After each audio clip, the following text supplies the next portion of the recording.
Vous êtes chez Tartampion, salut à tous. Et voici Penny Papers, la vallée de Viracocha.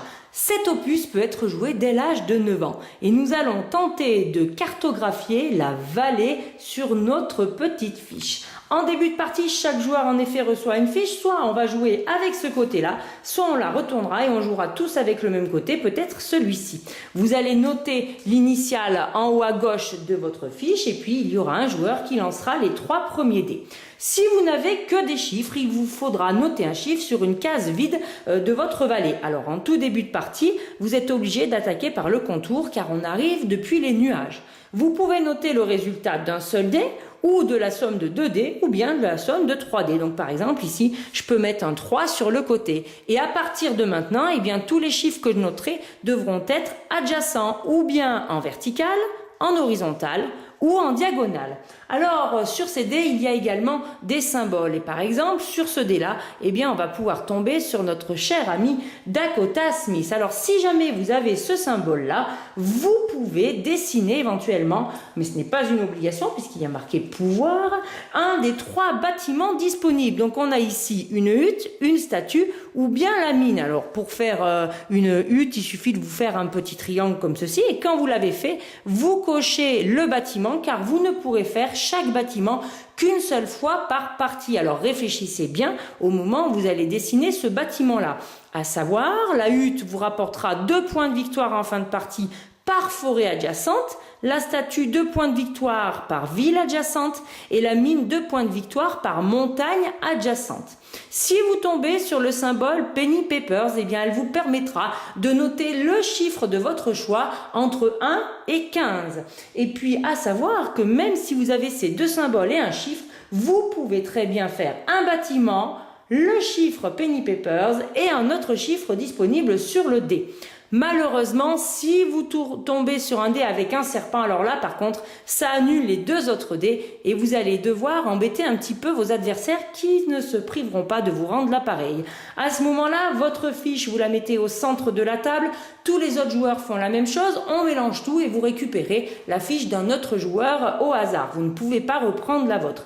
Et vous allez dessiner sur une case libre un magnifique petit serpent qui pourrait bien l'embêter. Alors les serpents, eh bien, qu'est-ce qu'ils vont vous faire? Ils vont potentiellement vous faire perdre des points de victoire si vous n'arrivez pas à les chasser. Pour chasser un serpent, car après cette affaire-là, vous allez récupérer votre petite fiche, eh bien vous devrez réussir à obtenir avec vos dés un total de 9 en chiffres. Donc si vous l'avez, vous pouvez dire, eh bien je n'inscris pas de chiffres, j'utilise mon 9 pour barrer le serpent. Car si vous ne barrez pas le serpent, eh bien, par exemple, si on a marqué des nombres comme ceci tout autour de votre serpent non barré, eh bien, en fin de partie, vous aurez en négatif le plus grand nombre adjacent. Donc là, vous voyez, si je ne barre pas ce serpent, ça pourrait me faire un -11. Donc, il va falloir essayer de chasser tous ces serpents-là. Alors, voilà pour les symboles qui apparaissent sur les dés. Maintenant, eh bien, comment est-ce qu'on va réussir, parce que je vous ai parlé de forêt, de ville et de montagne, à faire ces découvertes-là? Eh bien, en effet, une fois par tour, vous allez pouvoir révéler une découverte et à ce moment-là, il vous suffit de regarder comment ça se passe sur votre fiche. Alors, pour révéler des forêts, il suffit qu'il y ait 5 cases adjacentes avec des chiffres différents à l'intérieur.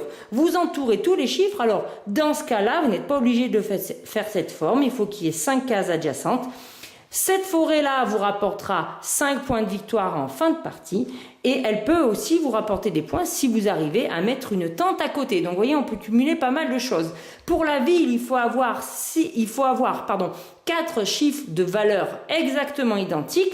Elle vous rapportera 6 points de victoire en fin de partie. Mais attention, une fois que vous avez fait une ville avec, par exemple, si vous avez mis 4-4 comme ça, vous ne pouvez pas refaire une ville de 4-4. Alors à chaque fois qu'on révèle une découverte, hop là, on l'entoure comme ceci. Alors on peut essayer de faire les petits dessins qui sont sur la fiche. La forêt, en général, c'est plutôt des petites broussailles comme ça.